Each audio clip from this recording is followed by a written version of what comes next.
Welcome into Payoff Pitch, Action Network's MLB betting podcast. We are here presented by our friends at BetMGM, the king of sportsbooks. Brendan Glasheen in the host chair with Sean Zerillo and BJ Cunningham, two that cover baseball and other things for us at Action Network.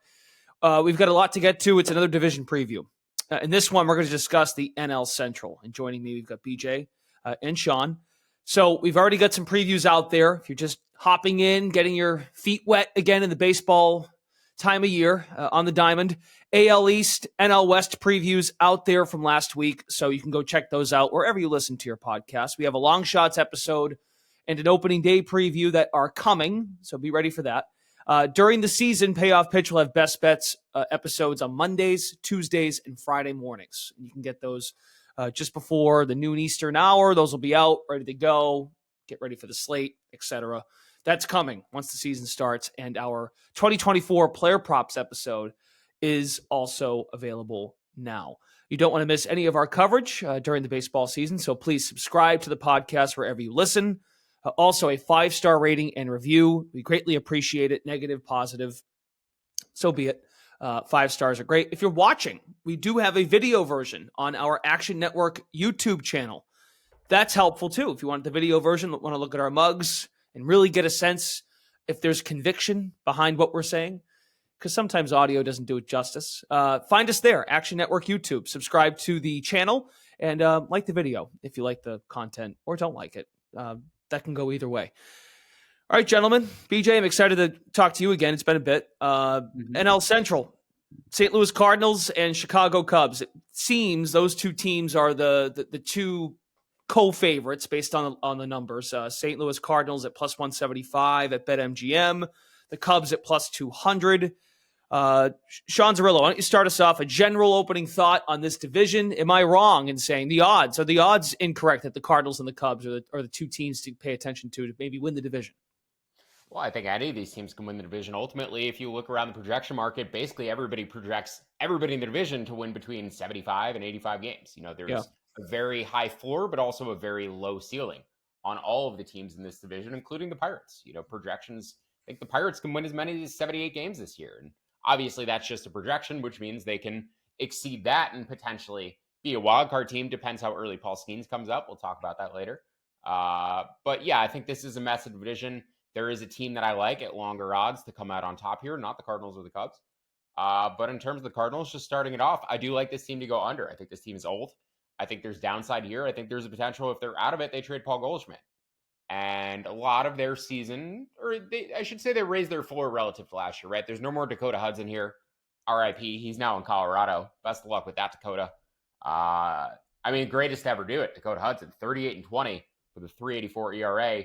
And a sub 1.5 strikeout to walk ratio. So they've moved away from these pitch to contact guys. They finally got real major league pitchers in that rotation. Sonny Gray, Kyle Gibson, Lance Lynn.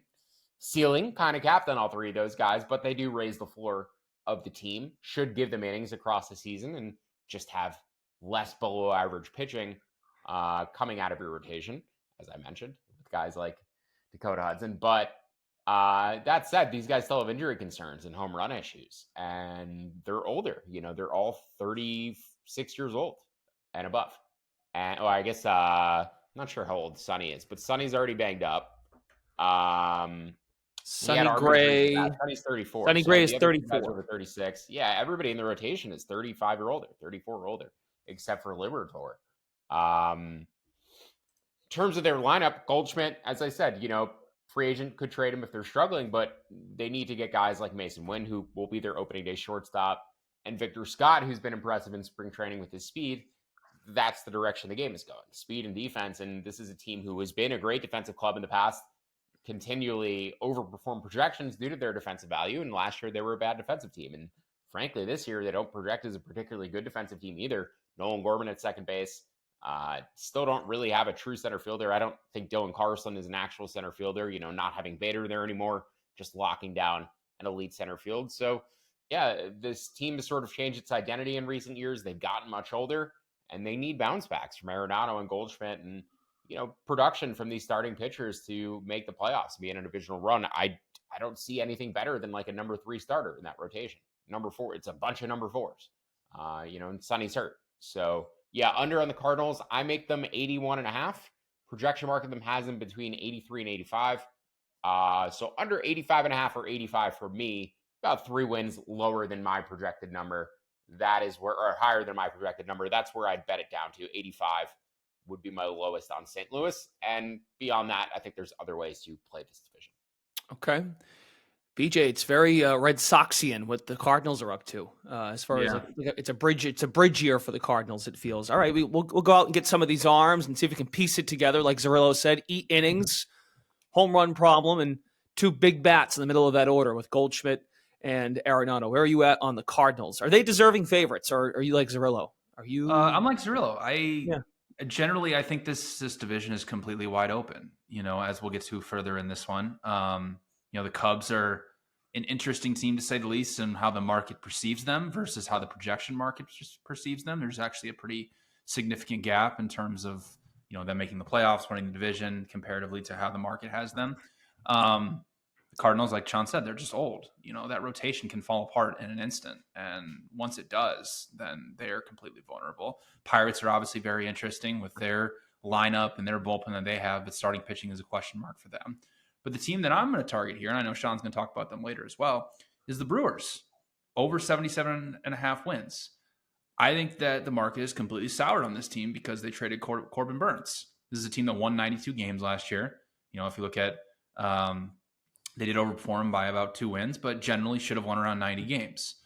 The rotation after losing Burns does hurt, right? Because now they go to Freddy Peralta as their ace, Wade Miley, Jacob Junis, Colin Rea, and DL Hall. Miley, Junis, and Rea all average to below average pitchers, and nothing really exciting about them. But DL Hall is a very, very interesting guy who, if he hits, can really turn this Brewers team around. So he, for a long time, he was one of the very highly rated prospects in baseball. Left-hander who can throw above 95 miles per hour. Those guys are always going to be coveted.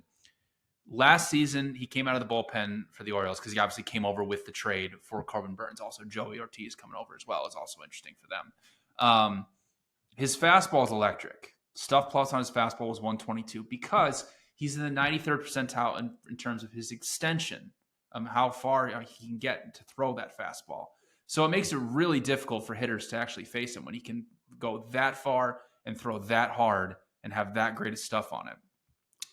Last year, what he struggled with in the minors, his slider got hit around a lot, his changeup got hit around a lot. But towards the end of last season, on his slider, he added 9 inches of drop on it and didn't lose any velocity. So it's a really, really interesting case of he's struggled with his command. His pitches are amazing. If he can find it at the major league level, he's only pitched out of the bullpen, and he has pitched pretty well out of the bullpen. But the question mark is what happens when he has to face the lineup the second, the third time around. If he can hit and he can be their second best pitcher, which is, what his potential is to be, it's a very, very interesting case of can this Brewers rotation be really good? And there's some other interesting things that are really good about the Brewers. Now, last season, they were a below average offense, hit pretty well over the second half of the season. So, and they're basically just reliant on Christian Yelich, Adames, and William Contreras. And that was basically it. Nobody else was giving them really any significant production. So what do?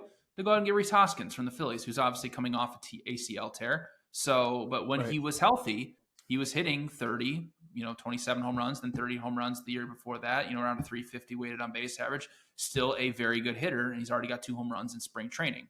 They go out and they also bring in Gary Sanchez, who, if you look at his numbers, he hit the best last year. He had his best numbers since 2019. So he can platoon with Contreras or play DH as well.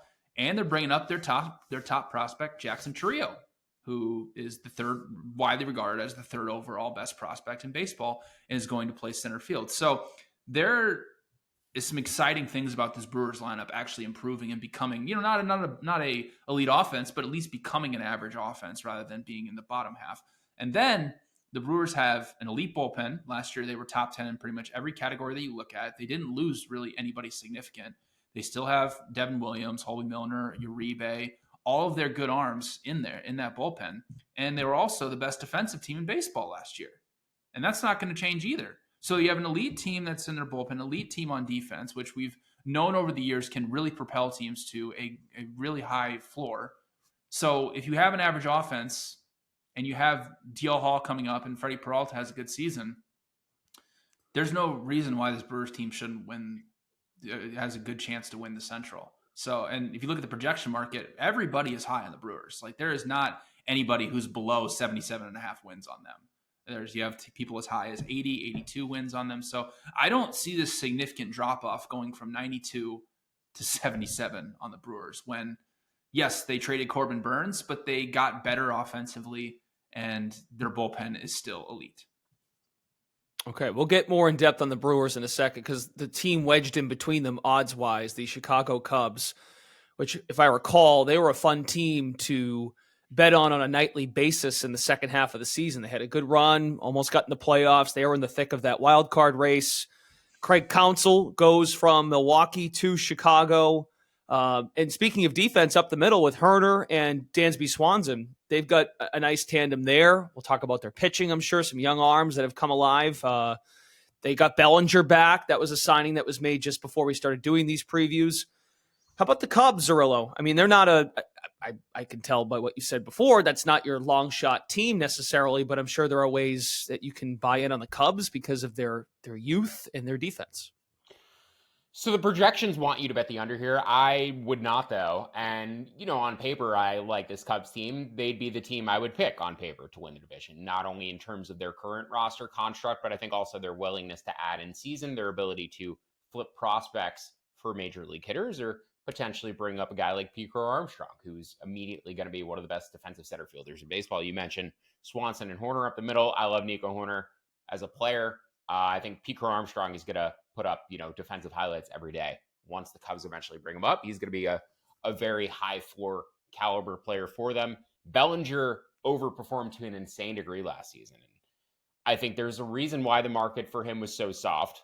And I'm not really sure ultimately what he is going to give the Cubs, but another guy who, they would assume has a very high floor based on this skill set that he has. And at minimum is going to give them good defense and also can play center field if they need him to, if Mike Tauchman isn't hitting. But Bellinger last year, a 330 expected weighted on base average, 370 actual weighted on base average. So overperformed pretty significantly relative to what was expected, had a lot of batted ball luck.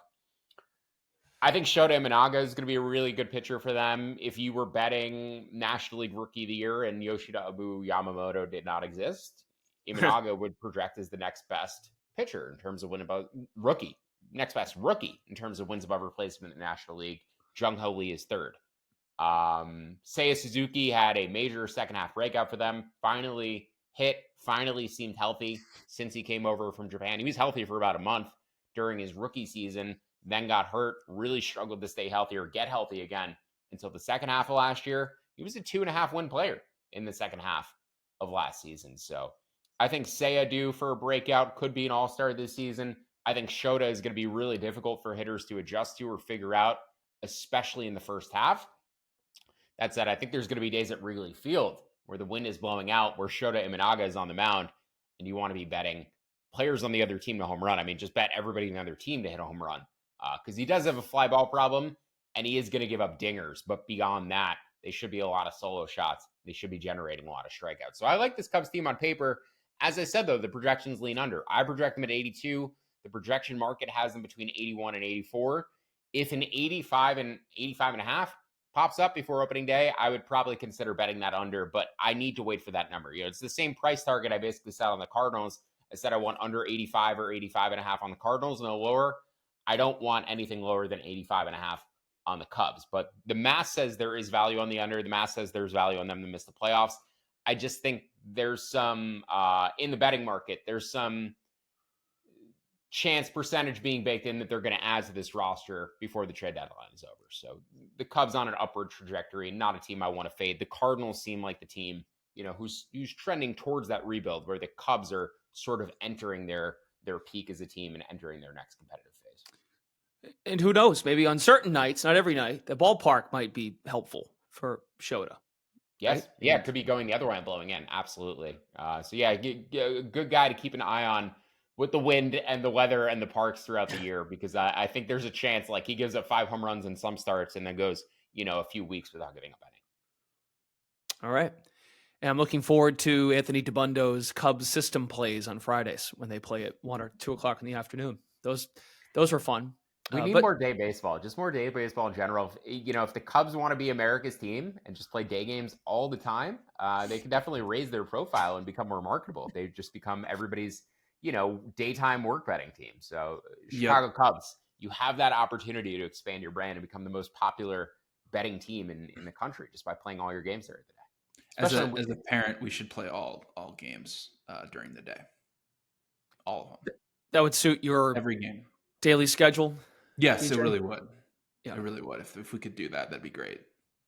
We have content all over the Action app getting ready for baseball, and BJ Cunningham has a new piece out at actionnetwork.com. It just dropped last week. Player prop predictions, home runs, strikeouts, those totals, season-long totals. And Justin Steele of the Cubs, the front-end starter, is featured as one of your pitchers. And Justin Steele, if I recall, last year too, there was a slight sliver of him maybe making a run for a Cy Young down the stretch. We talked about him on the podcast during the week last year in the late summer. Why don't you take it there, BJ, on Justin Steele and this Cubs team? Yeah, so it's not really like a bad or like a knock against Justin Steele, really. His strikeout total is just incredibly high. So he's at, you can find as high as 175 and a half strikeouts right now.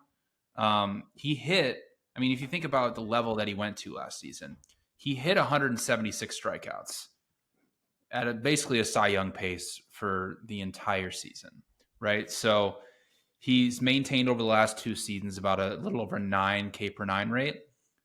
So for him to hit that, essentially, a lot of projection models have him kind of regressing towards the 8.5 range or down there because he basically only threw 2 pitches, right? I know his fastball, he can use different arm angles and change it up, and that's great.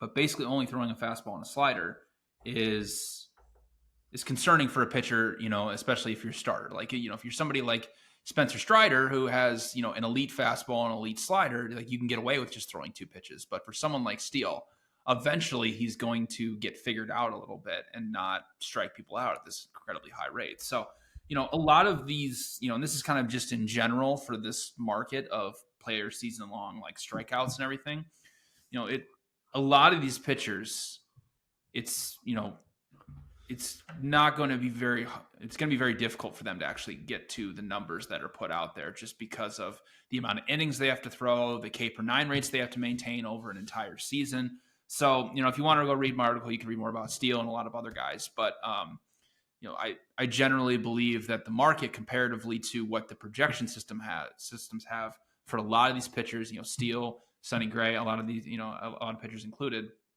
is that it's just too high. Like they're basically, the market is saying is they're going to maintain the levels that they reached, the previous season, which for pitchers is generally just not true as they get deeper into their career. BJ, what was the total? 170? There was a 175 and a half out there. That's insane. So a couple things. First off, he threw 30 starts last year, 173 innings, barely cleared that, 176 strikeouts. He's had the same strikeout rate for the past 2 years, as BJ said. Same pitch mix, throws 2 pitches. He left the start last year with a forearm strain. He had UCL tightness. When pitchers spend time on the IL with the previous season and with an arm injury, there's a 50% chance that they miss time the following season with an arm injury. He only made 30 starts. He made 24 the year before. Even in a full season, he may not clear this. So if you bake in any injury time whatsoever, he goes way under. Yeah, that's ridiculously high for Justin. There's a couple other guys like that out there that you can find. Yeah, if you really want to find an edge on that market beyond just the projections, look at guys who had injuries last year, arm injuries specifically, forearm injuries.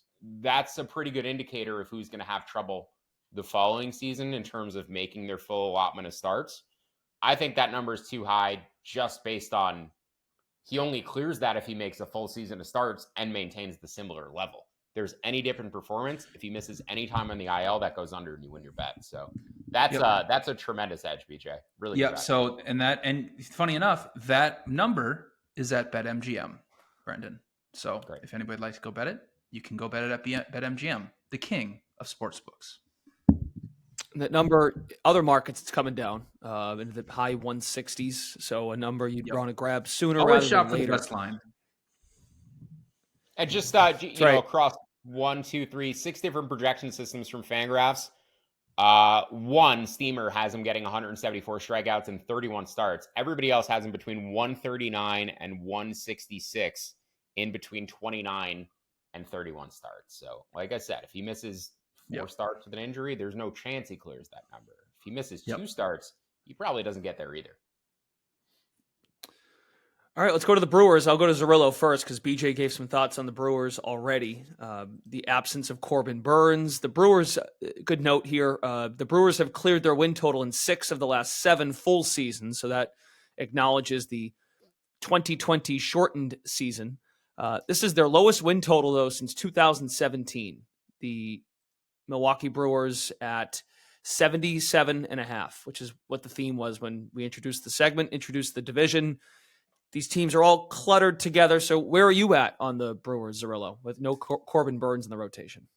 I'm on the higher side of the projection market, which is between 79 and 83 wins. So everybody expects them to go over whatever total is out there. I mean, there was as low as 75.5, 74.5 earlier in the spring, but right now, even 77.5, everybody still thinks they're going over that.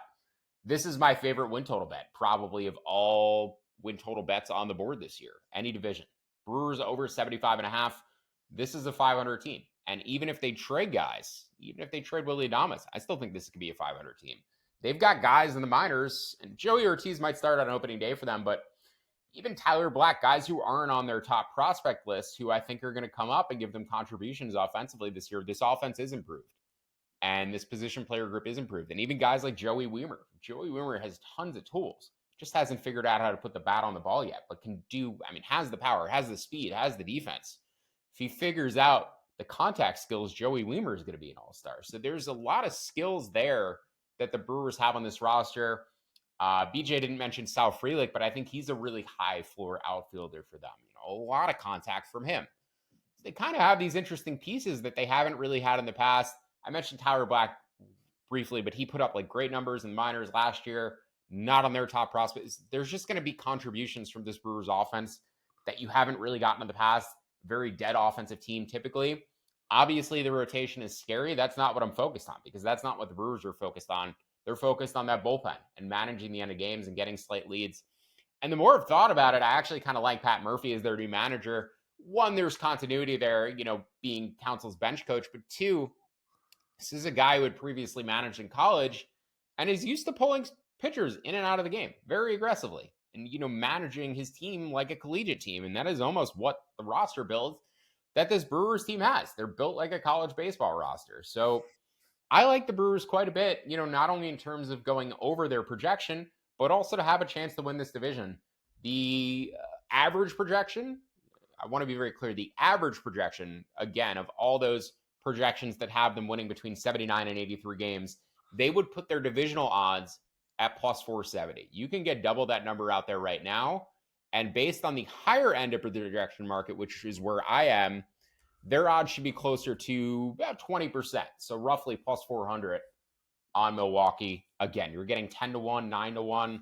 I like that down to about 5-1 or better on Milwaukee to win the division. The only reason I haven't bet them to make the playoffs yet, I'm not sure if there's more than one team coming out of the NL Central. I don't really love taking a plus 350 on Milwaukee to make the playoffs when the only path to making the playoffs might be them winning the division at 10-1. There's teams from the NL East that I prefer to make the playoffs. We talked about that, the Marlins. Teams from the NL West that I prefer to make the playoffs, the Giants. So the Brewers not to make the playoffs necessarily, even though there is value on that bet. I just much prefer the win total and their divisional odds. And then 2 of their pitchers I like for hardware are regular season leaders. Freddy Peralta, 60-1, Cy Young. BJ can talk more about that, but I'm targeting him in the Cy Young market because you can get better odds on his Cy Young than you can on his strikeout leader market. If Freddy Peralta is pitching enough innings to win the strikeout leader, he's certainly pitching enough innings to win the Cy Young. And if he leads the league in strikeouts, he's probably winning the Cy Young too. So would rather take 60-1 on Peralta Cy Young than I would on strikeout leader. And that holds true for almost any pitcher except for one, which we'll actually talk about in a minute. And then saves leader, Devin Williams, correlation to my liking the Brewers to go over their win total, but has full control of that saves role. Devin Williams, 18-1 to be the saves leader, I think is good value as well. Last 4 seasons, an ERA of 2.5 or lower, back-to-back All-Star games, and that's back to BJ's point about being high on the back end of their pitching staff, the bullpen for the Milwaukee Brewers. Okay, yeah, they're going to manage it differently. They're just going to get guys in and out. Let starters turn over for 5 innings, and then mix and match the rest of the way. But McGill, Joel Payamps, Hobie Milner, Abner Uri, I mean, these guys are all high caliber relievers that most teams would have in their, 8th inning, 9th inning role. And they can just trot them out in the middle of games. This Brewers bullpen's elite, probably the best in baseball. I'd say them or Tampa have the best bullpens. And as you know, Tampa, another team I'm very high on this year. I actually really like you bringing up the point about the Brewers going over their win total, Brennan, because I meant to research this morning. I had that thing in my article about the Rays and how they consistently overachieve by 9 wins. I'm sure the Brewers, are on a very similar trajectory in terms of overperforming relative to their projected or listed win total too. So that's something I'm going to check out after the podcast. I'll probably tweet it out if there is, a big gap there, because it seems like Milwaukee's always under projected as well. Okay. BJ, you want to quickly touch on Freddy Peralta? Yeah. So Freddy Peralta for Cy Young, he's obviously now number 1 in the rotation. There's no longer this, sometimes what happens in the Cy Young market is guys get kind of overshadowed by their teammates, right? So if Corbin Burns is pitching really, really well, and even if Peralta's pitching really well, he kind of gets overshadowed. And that kind of happened in both 2021 and 2022 with Woodruff as well. So when you had 2 really good starters and Peralta was number 3, nobody really was kind of looking at him. Now he's number 1. He is the number 1 starter. And if he can reach the level that he did in 2021 and 2022, where he was, in 2021, he was a 2.81 ERA, 2.6 expected ERA, 2022, 2.7 expected ERA. Last season, he took a little bit of a dip. His expected ERA went up to about 3.4. And what that was correlated to is he started to have a little bit of a home run problem, and that had never existed before in his career. He's always been below a 1, home run per 9 rate, and pretty significantly below that. And then last year he ballooned up to 1.4. So I'm not really sure what happened there. Maybe it's just a case of some guys just have bad luck over an entire season and they start figuring things out. But if he can find, the level, I mean, like Sean said, he's going to be right up there in terms of leading league in strikeouts. Now, Sean mentioned in his article, he was tied for the highest strikeout rate over the second half of baseball with Tyler Glasnow. Over the entire season, 11.4 strike per K per 9 rate. Even in 2021, I mean, he was over 12. So he's going to get a significant amount of strikeouts. What it comes down to is, can he pitch enough innings to get there? In 2021, he threw 144 innings. Last season was the first time he threw over 160 innings. If he can get there and he can reach the level that he was at 2021 or 2022 in terms of his expected metrics and actually, posting a low ERA and eliminating this home run problem, he's definitely going to be up there for Cy Young. I've seen, there are some projection models that have him in terms of top 5 for projected WAR in the NL. I know the Bat was one of them. A lot of them are around, that 8th, 9th range. So if you're looking for a long shot, a guy who has that potential to get there, Freddy Peralta is a fantastic buy, and now being number 1 in that rotation. Playable at 25-1. I'd say 30-1 is probably the cutoff 30, for me. yeah. I would not go lower than that. Okay. All right, the cluster continues. The Cincinnati Reds actually have a higher projected win total than the Brewers. They're at around 82, and the projected. That's what's fascinating, is you go to Pacoda or Fangraphs, and it's jumbled all over the place. It doesn't equally match up with the projections. You've got the Reds at 78.4 projected wins by Pacoda. Zerillo, where are we at on the Reds? Because you got revealing all this high praise for the Brewers. Where does that leave the Reds? And we'll get to the Pirates, of course. They're near and dear to our hearts. From what I've gathered, the Reds are the public team, the public favorite team in this division in terms of betting to win the division, betting win total overs. They seem to have taken a lot of money this year. For me, there's value going the other direction to miss the playoffs or to go under the win total. Again, another team I'm not actually betting against, because I do think this division's a mess and anybody can emerge, and one of them will probably fall out completely. You know, if the Cardinals lose 12 games below expectation, 15, right? If the Cardinals win 70 games and trade Goldschmidt away and completely blow the team up, and everybody else probably goes over their win total for the year. So you have to be a little bit careful, because sometimes one team in a division goes so far under or so far over their win total that it skews the results for the other four, and the other four end up going over or under. So no interest in actually betting against the Reds. In fact, I think during the season, you can kind of feel them out, see if they're a team who may be interesting, may be ready to take the next step forward, if multiple of their hitters are sort of popping together, right? If Ellie's improving, if Kristen Encarnacion Strand looks like a force, if Noelvi Marte comes up and he looks like he's an immediate all-star, then maybe you're actually interested in taking the Reds to make the playoffs a plus money or something like that. But for now, preseason, going to wait, would lean to the unders. Projection market that has them anywhere between 79 and 82 wins. I'm right in the middle at about 81. So would want an under 84. You know, that would be the price target, under 84 at this point. In terms of big bets, player props, long shots, I mentioned for strikeout leader, Hunter Green is the one guy I would bet for strikeout leader at a worse number than his Cy Young odds. Because with the home perk, the home runs, his overall skill set, I don't necessarily see him getting to that Cy Young level. But last year, he was 8th in strikeout rate among starters who threw at least 100 innings. He's adding a splitter this season, which would increase that strikeout rate further, would also increase his walk rate, but definitely get more Ks as a result. And I just think if he pitches, 180 innings plus, Hunter Green, given that strikeout rate, is going to be in that 230 strikeout plus territory. May not have the ratios, the ERA and the WHIP to contend for a Cy Young, but certainly in terms of strikeouts, he projects near the top of the leaders. And this is not a market where I took too many shots against Spencer Strider. I really only think I bet Green and one other pitcher, but Hunter Green at 30-1, I think worth poking for strikeout leader. And then lastly, Ellie. I think you need to find ways to bet Ellie, because betting into player prop markets are betting on upside. You're betting that 99th percentile outcome. And how many players beyond Ellie De La Cruz are at 120-1 with a realistic chance of winning an MVP? I don't think any.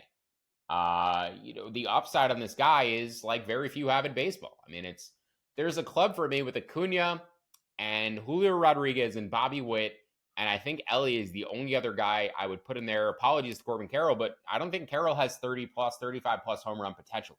I think those are the four guys in baseball who could realistically go 40-40 in a season. And putting Ellie on that short list, if he makes serious gains in terms of his plate approach, I think is very, very realistic. Tied with Bobby Witt for the fastest player in baseball last year in terms of sprint speed. And Cincinnati stole more aggressively than any other team in baseball. 238 attempts is 28 more than any other team. I've said steal attempts are going up this season, given the success rates of last year. So Ellie 120-1, yeah, maybe a little bit crazy. 10-1 to be the steals leader. I think much more realistic at a bet worth making. He stole 35 bases in 427 plate appearances last year. And I think the projections are super low based on projecting progression off of that this year. If he gets a better on base percentage, if he's getting on more, this is an easy 50-plus steal season. Projections have him, going up by 125 plate appearances and 4 steals. I do not see that. I understand regression. I understand how projections work. I spend all of my time doing this. Realistically, you have to look at the situation and say, if Ellie plays a full season, he's stealing 10 bags per 50 plate appearances. So 600 plate appearances, 60 steals. I think that's the floor for him. I think he gets 70 if they push it a little bit more aggressively. So 10-1 to be the steals leader on a guy who we saw steal second, third, and home in 3 pitches last year. Love that bet. Not a huge value, right, compared to that number, but a number I think should be 8-1 or 9-1, not 10-1. So I'm gathering high ceiling if everything goes right in starting pitching wise with Lodolo, and Abbott had a nice year. They added Montes from the Yankees.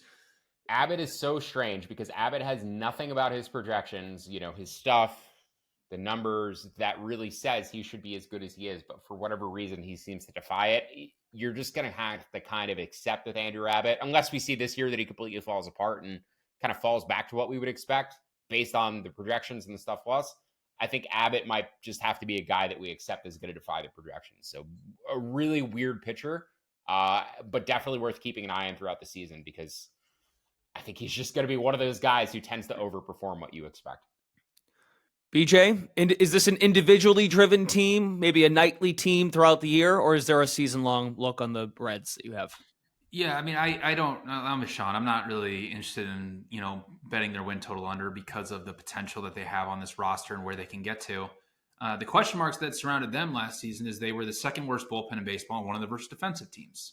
So how do they improve that, right? The bullpen looks okay so far. Like, a lot of projections have them being an average bullpen as opposed to being one of the worst. So there should be some improvement there, but I don't see how they're getting significantly better defensively. So, when you stack that up against a team like the Brewers, who have significant edges against them in terms of their bullpen and defensively, then their offense is going to have to hit, and it's going to have to hit a lot for them to, reach this potential. So, like Shutt said, they're the public darling. They were last year when they popped at the beginning of the season, and everybody, jumped on them to win the division and make the playoffs. And generally they have the potential to do that, but you're also relying on that rotation from a lot of guys like Andrew Abbott and Hunter Green having bounced back incredible seasons. So there's an extremely high ceiling with this Reds team, but the floor is also pretty low of what could happen. So the range of outcomes is just too much for me to actually bet anything with them. So like Sean, like the only divisional bet that I've made is the Brewers to win the division. And Reds are consistently a bad defensive team. I mean, they were 28th in defensive runs saved last year. Go back to 2022, they were 26th. I can keep going back, but I guarantee you they're bottom 5 every season, or bottom 8. 25th in 2021. 2020 they were actually closer to league average. So. And I've shown in the past, I've done articles on defense and correlation between defense and win totals. Teams who are bad defensively tend to go under their win totals. And the Reds, I think 5 out of the past 7 years, 6 out of the past 7 years have been a bottom 5 team per defensive run saved. I don't, as BJ said, I don't necessarily see it improving in that roster. Maybe, slightly, maybe they can push closer to league average, but I don't think TJ Friedel is an actual center fielder. They have a glut of infielders. That's the one thing we didn't talk about. They haven't optimized this roster yet. And they have too many infielders. They signed Jeimer Candelario. They don't have quite enough pitching. Their outfield depth could be improved. So expect the Reds to make a move at some point. I'm surprised they haven't yet. Surprised they didn't do something over the offseason, but they need to reconfigure this roster. And that lends itself, too, to being more interested in betting them to make the playoffs or something as the season goes along. If they make a trade and get, a better outfielder for Jonathan India, or if they trade India and get, a better reliever for their bullpen, a little bit more interested in Cincinnati. One last thing to mention too. Alexis Diaz was awful. Had him on my fantasy team, so I was aware. He was awful in the second half. I think he was injured probably and hiding it. But if Alexis Diaz isn't healthy, he's supposed to be their best reliever. So where does that leave that bullpen? Run prevention comes down to bullpen and defense largely. Like, who are you bringing in your bullpen for when your starter's in trouble, typically trying to get out of a jam? The Brewers, as I said, have elite relievers, back-end relievers they can bring in the 5th inning to get out of a tight spot. The Reds do not have that. They don't have those middle reliever guys. They may not even have back-end guys either. If only Ellie could run on his own defense. That would be ideal. Let's go to the Pirates. These Pittsburgh Pirates, their preseason win total, 74.5, their highest win total coming into a year since 2018. O'Neal Cruz in the middle of that lineup jumps out, but this team, Zerillo, on a nightly basis, there are spots. The Pirates are a spot team. Where are we at season-long wise on the Pirates? Are they? Is this high? Is this deserving? This win total being their highest in almost more than a half decade now. I think it is, but it really depends how aggressive they are with their prospects. And Paul Skeens, they're going to start Skeens in the minors. How many bullets do you want to waste for him in the minor leagues? Does Paul Skeens really need to develop further? What is he going to gain from throwing triple-digit heat by AAA and AA hitters? There's really not much to learn there. You just want to delay the service clock so that he's part of your next competitive team for as long as possible. But Paul Skeens, Quinn Priester should both be in their rotation at some point by the end of the season. And when you have a top 3 with Skeens and Priester and Mitch Keller, it's actually kind of fun. It pushes Keller down closer to that number 3 starter that he projects as than an ace where he's having to carry this team. But happy to see Keller get extended, get paid. BJ's Iowa boy getting his money. But yes. Yeah, pitcher read back quite a lot, has clearly made improvements. And I'm glad to see the Pirates lock him down and try to make him part of this core that they're building. I'm a big Brian Reynolds guy, so I like that they signed him as well. O'Neal Cruz has looked pretty good in spring. Hopefully he can bounce back off of that awful injury last year. And I feel like relative to Ellie, he's like 4 years older than Ellie, so it's fair that he doesn't get nearly as much of the hype. But the on-field skills, the size, there's still a ton of fun there. And I love watching O'Neal Cruz play. Happy to see him back this year. Jack Sawinski, a guy who's very toolsy too. Good defense out in center field, but also walks a lot, has really good power metrics. So I think Jack Sawinski could potentially break out at some point after a sophomore slump. Henry Davis going to get a lot of time catching behind the plate, former number 1 overall pick. Don't necessarily love the defense, but this is a kid with a ton of power, and I think he could end up, if catching doesn't work, I think he could end up in a corner outfield spot for them too. So they have these young guys, this young core that they're building. Brian Hayes had a great second half. I think he's going to get better. I like him for fantasy this year. There's some pieces on this team, but it's still not complete. There's still guys they got to cycle out. They still have Kutch in there as the DH. I don't see a playoff run for this team in 2024. I don't see a wild card progression. I think maybe 2025 is when they start pushing a little bit harder, but there's still just not enough top end talent on this team, or even top end prospects who are close enough to the big leagues to get me really excited that they're going to make a leap. I think they continue to get a little bit better and not be one of the worst teams in baseball, but I don't really see them, making a playoff run in the next 2 years either, unless they add some significant pieces. So it's a pass for me on the Pirates, but as you said, Brendan, I think there's going to be nights where you want to bet this team. And I think when Skeens comes up, it's going to be really fun to bet on his starts, not only in terms of the money line, but the strikeout totals. And there's going to be a lot of fun props for Paul Skeens starts. And Cruz, having him back, played in just 9 games last year. BJ, the Mitch Keller, you excited about Mitch Keller? Are you just going to watch his? You just to bet this team in his 25 starts and call it a year with the Pirates, or? It's like Sean said, there's a lot of like really interesting pieces and young pieces with this Pirates team. But they're just not ready to compete right now. And again, like Sean said, it just really comes down to how long they hold Paul Skeens down in the minors. Like if he's in this rotation, it probably raises them up to a level of their current like win total. Like, maybe it makes them a little more interesting. But in this jumbled division, the bullpen is interesting. They signed Chapman. They kept Bednar when the whole world thought they were just going to trade him at the deadline last year. So the bullpen's decent. The lineup's good. Just comes down to the starting rotation. I like Mitch Keller a lot.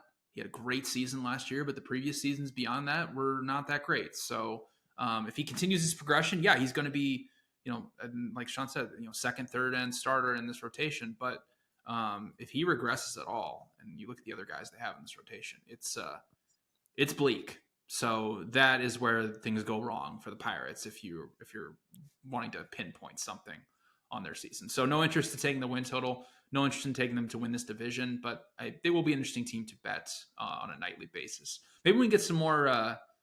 What was that one series 2 years ago when they swept the Dodgers? The Dodgers, and 3-1 over. That was still like one of the greatest weeks of my baseball life. So if we could do that again, that'd be fun. And that was in LA, if I remember correctly. That was in LA. Yeah. I said, I think they took 2 or 3 at home as well. They were dominant against the Dodgers that year. Yeah. But I think the floor for this team is still really low. Like they could still really bottom out hard. If Reynolds gets hurt, if Cruz isn't coming back 100% off that injury, there's still like a worst team in the league type of floor here.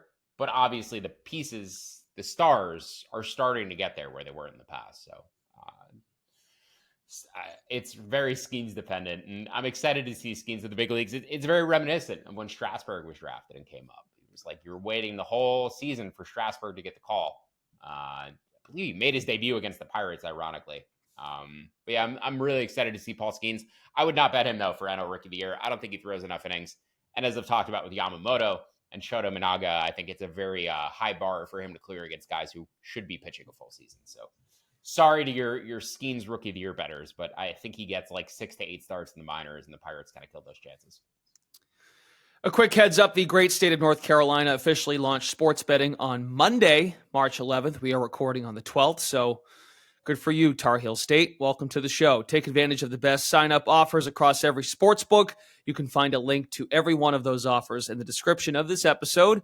all the North Carolina offers all in one place. Just check out the link in the episode description.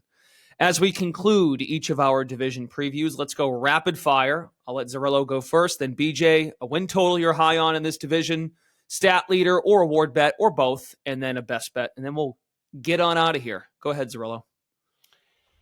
Obviously, favorite win total, the Brewers over. You could take that up to about, I'd go to about 78.5. I projected this at 82.9. There's plenty of room, though, no matter the number you find. I think I got 74. Search for the best number as always, but you should be able to find a 75.5 out there. Favorite stat leader, let's see. I'm going to go with Devin Williams. There's correlation there, but Devin Williams, 17.5 to 1. I like that down to about 15 to 1, even 12 to 1. To be your major league saves leader this season, just based on the projections, him having full control of the role, and how I project Milwaukee relative to the market. Certainly like Devin. And then awards bet. Let's go with, we'll stick with the same team. Just go all Brewers. Freddy Peralta, Cy Young at 60 to 1. Getting double the number that you got or can get on him to be the major league strikeout leader, I think is silly. And he was amongst the strikeout leaders in all of baseball in the second half. Health has always been the issue for Freddie. If he can get to 170 innings, 180 innings, he'll be in the mix this season. So hopefully the Brewers can manage him and get him to the finish line. And you're fair to say your best bet is the win total over? Yes, best bet. Brewers win total over 75.5 might be my best bet of any future that I have out there. I really like this, and the projection market does as well. So I think there's a very difficult argument to make not to bet this over. BJ, I think you're going similar directions. Yep, I also like the Brewers win total over, but just for sake of changing that, making things different, I'll also go with the Cardinals win total under. You know, like Sean said, this rotation is old and can fall apart in a moment's notice. Really don't think the offense is going to improve drastically. And quite frankly, I'm not so sure they're deserving of being like a significant favorite to actually win this division, given they only won 71 games last year, and the pieces they added don't really add them that much significant improvement to get to 84, 85 wins. I'll change things up. I'll go season long total, Justin Steele under 175 and a half strikeouts. It's going to take a lot for him to actually get there. A guy who only throws 2 pitches. He got to 176 last year, pitching at a Cy Young pace, pitching at 9.2, 9.3 K per 9 rate. But all the projection models have him regressing to around an 8.6, 8.7 in that range. So he's going to have to throw a ton of innings. He's going to have to stay away from injuries. He got a forearm injury towards the end of last season. So it's going to be very, very hard for him to actually reach 176 strikeouts again. And for a best bet, I'm going to go with the Cubs to miss the playoffs at even money. If you look around at all the projection models, I know Zerillo has them below 40%. Fangraphs has them just a little bit over 40%. Pacoda has them under 40%. So essentially around, plus 150 in that range for the Cubs to actually make the playoffs. But right now they're saying about even money to make the playoffs. And what it comes down to is last season over the second half, they were, top 6, top 7 offense with Bellinger, the way that he was hitting the ball. But like Sean already highlighted, he overperformed drastically. They did re-sign him, and that's wonderful. And the Cubs offense is still going to be very good. There are question marks when you get beyond Justin Steele in their rotation. Shota Imamanga is a very exciting piece. At the World Baseball Classic, he led everybody in Stuff Plus. Like Sean mentioned, his fastball is incredibly interesting. 20 inches of vertical rise on it. That's great, but when you're pitching in Wrigley Field and the wind is blowing out, like that's where the home run problem can really happen. So he's kind of a wild card in a sense of like he can be like really, really good for them, but there is also a world where he's 30 years old and that maybe it doesn't work out, and suddenly the Cubs are just left with Justin Steele in their rotations because they did not have a good season. Like we were saying before, hopefully they take care of him and put him in the appropriate places during the week when the wind is not going to be a detriment to him. Right. And then there's also questions with their bullpen. So, it's from a projection standpoint, like they're very vastly overvalued in the betting market. So best bet, probably the biggest edge in terms of playoff to make or miss is probably the Cubs right now to miss the playoffs. So then miss the playoffs at even money. Okay, very good. That'll do it for this episode of Payoff Pitch, our NL Central betting preview presented by BetMGM. Make sure, if you haven't done so already, to download the free award-winning Action Network app to follow BJ, Sean, our other Action Network baseball experts to track your picks, not just theirs, your own. If you're in North Carolina, excited to do some baseball betting, make sure you check out the link in the episode description for all of those offers. And please rate, review, and subscribe, audio and video, to Payoff Pitch. For Sean Zerillo and BJ Cunningham, Brendan Glasheen, thanks for tuning in, and we'll see you next time on Payoff Pitch, Action Network's MLB betting podcast.